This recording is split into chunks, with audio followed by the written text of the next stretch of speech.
There is no such thing as clean coal. This is what you get. Coal ash. It's a byproduct of electric power plants and can contain toxins linked to health problems like cancer and birth defects. Here in southwestern Pennsylvania, the valley is overwhelmed by the waste.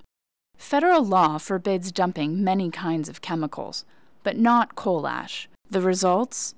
As far back as 15 years ago, state officials traced toxins to the water supply from the company then called Pennsylvania Power. See, this is what the valley used to look like. It was like this. It was a green, sort of, grassy, rolling valley. This is the before, and that's the after. Now, the federal government is considering oversight of coal ash for the first time, raising hopes among people who live here. They wonder, can Washington reverse the environmental destruction? This stump sprawls along 3 states and has a pretty name, Little Blue Run. Marcucci remembers how it was before people moved out. This used to be a beautiful cul-de-sac with homes on it, and now it's just like a wasteland. There's nothing here. It's just an eerie thing to drive through a neighborhood that's no longer there. What happened? Waste from a power plant filled the river. The company, First Energy Corporation, says the contamination hasn't spread to the drinking water.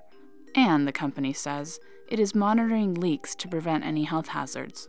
But just a few miles away, Barbara Reed differs. Where I'm living currently, I've lived since 1978. My husband and I built our home ourselves. Now, her home is full of toxins she believes came from Little Blue's coal ash. This is pipes out of my basement. Our water corrodes everything, makes them leak. You can't turn the faucets. It just globs up around and then water starts spewing. If it's doing this to pipes, what's it doing to our pipes, our physical pipes? On the other side of the dump, Merle Byart has seen seepage coming into his backyard. There's nothing in the spring, maybe a frog, maybe.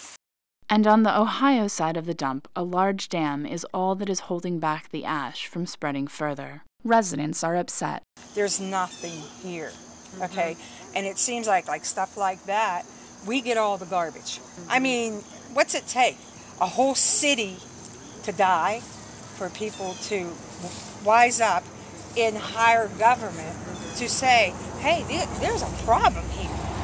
First Energy says state regulators have already been keeping a careful watch on the ash, and the company says it does not believe any of the waste has harmed residents. But for those like Deb Havens, the uncertainty is almost too much to bear. When you look at this, what do you think? That my house is going to look like this. I don't want this view. I don't want to see it. I'd rather be dead.